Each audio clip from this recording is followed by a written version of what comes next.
യെച്ചൂരി വളരെ വ്യക്തതയുള്ള ഒരു നേതാവായി. അത് വ്യക്തിബന്ധത്തിലാണെങ്കിലും രാഷ്ട്രീയ ബന്ധത്തിലാണെങ്കിലും.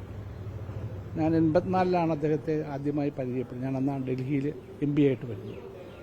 അന്ന് യെച്ചൂരി കോർണർ എന്ന് പറഞ്ഞ സെൻട്രൽ ഹോളിൽ ഒരു മൂലയ്ക്ക് ഞങ്ങൾ ഇരിക്കാറുണ്ട്. വ്യക്തിബന്ധത്തിൽ രാഷ്ട്രീയത്തിൽ അതീതമാണ്.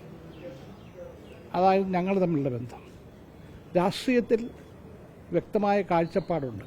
അതിൻ്റെ ഏറ്റവും വലിയ ഉദാഹരണം ഇന്ത്യ മുന്നണിക്ക് രൂപം കൊടുത്തപ്പോൾ BJPക്കെതിരായി യാതൊരു കോംപ്രമൈസും ഇല്ല നിലപാടെടുത്തത്.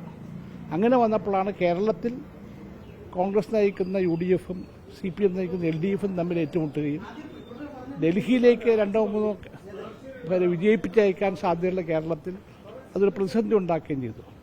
പക്ഷെ അതേ എടുത്ത തീരുമാനം ദേശീയതലത്തിൽ BJPയാണ് ഒന്നാം നമ്പർ ശത്രുവെങ്കിൽ ആ BJPക്കെതിരായിട്ട് ഒന്നിച്ചു നിൽക്കണം. അതുപോലെ രാഹുൽ ഗാന്ധി വയനാട് മത്സരിക്കുന്നതിനെക്കുറിച്ച് തർക്കമുണ്ടായിരുന്നു. അദ്ദേഹം അത് രാഹുൽ ഗാന്ധിയും കോൺഗ്രസും അത് തീരുമാനിക്കുന്നത്. അങ്ങനെ എല്ലാ കാര്യങ്ങളിലും വ്യക്തതയുണ്ട്. കൃത്യതയോടെ അദ്ദേഹത്തിന് പറയാൻ കഴിയും.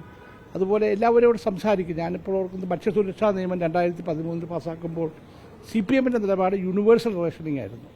അപ്പോൾ എല്ലാവർക്കും സബ്സിഡൈസ്ഡ് ഫുഡ് കൊടുക്കണം. അപ്പോൾ ഞാൻ അദ്ദേഹത്തോടും പറഞ്ഞു, ഇത് അപ്രായോഗികമാണ്. ഈ 100% എല്ലാവർക്കും സബ്സിഡൈസ് കൊടുക്കുക അപ്രായോഗികമാണ്. 33% ഭക്ഷണം കൊടുക്കാൻ, പക്ഷേ സബ്സിഡൈസ് കൊടുക്കാൻ പറ്റത്തില്ല. അതിൻ്റെ സാമ്പത്തിക ബാധ്യത അത്ര വലുതായിരിക്കും. അത് ബോധ്യപ്പെടുകയും പാർലമെൻറ്റിൽ എല്ലാവരുടെയും സഹായത്തോടുകൂടി 16 മണിക്കൂർ നീണ്ട ചർച്ച, അത് യുണാനിമസായിട്ട് ഇത് പാസ്സാക്കിയെടുക്കാൻ കഴിഞ്ഞതിൽ അന്ന് യെച്ചൂരിയും അഹമ്മദ് പട്ടേലും എടുത്ത റോള് വളരെ വലുതായിരുന്നു. സോണിയാഗാന്ധിയുടെ ഏറ്റവും pet പ്രോജക്റ്റായിരുന്നു food security bill. Sonia Gandhi ലോക്സഭയിൽ ആ ബില്ല് അവതരിപ്പിച്ച് ആദ്യം പ്രസംഗിച്ചതിന് ശേഷം ആശുപത്രിയിൽ അഡ്മിറ്റ് ചെയ്യുന്നു. പിന്നീട് വിളിച്ചത് യെച്ചൂരിയോടാണ്, കാര്യങ്ങളൊക്കെ നോക്കണം. അങ്ങനെ യെച്ചൂരിയും അഹമ്മദ് പട്ടേലും രാഹുൽ ഗാന്ധിയും കൂടിയാണ് അന്ന് അതെല്ലാം മാനേജ് ചെയ്തത്. അപ്പം അങ്ങനെ ഏത് സന്ദർഭത്തിലും ഒരു രാഷ്ട്രീയ പ്രതിസന്ധി ഉണ്ടായാലും അവിടെയെല്ലാം കൃത്യതയോടുകൂടി വരാനും അതിന് പരിഹാരമുണ്ടാക്കാനും അദ്ദേഹത്തിന് കഴിയും. വ്യക്തിബന്ധം എന്ന് പറയുന്നത് വളരെ വലുതാണ്. അദ്ദേഹം ഇപ്പോൾ കൊച്ചിയിൽ വരുവാണെങ്കിൽ ഞങ്ങളൊന്നിച്ച് എൻ്റെ കുമ്പളങ്ങിയിലെ വീട്ടിലാണ് താമസിക്കുക.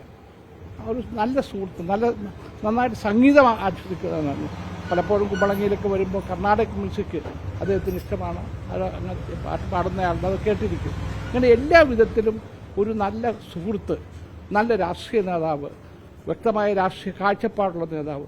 അതുപോലെ തന്നെ സോണിയാഗാന്ധിയുമായിട്ട് വളരെ അടുത്ത് കൂടെ നിന്ന് പ്രവർത്തിക്കാൻ അദ്ദേഹത്തിന് കഴിഞ്ഞിട്ടുണ്ട്. അപ്പോൾ അദ്ദേഹത്തിൻ്റെ ഈ വേർപാട് ഇന്ത്യയിലെ ജനാധിപത്യ പ്രസ്ഥാനങ്ങളെ സംബന്ധിച്ചിടത്തോളം വലിയ ഒരു ക്ഷീണമായിരിക്കും.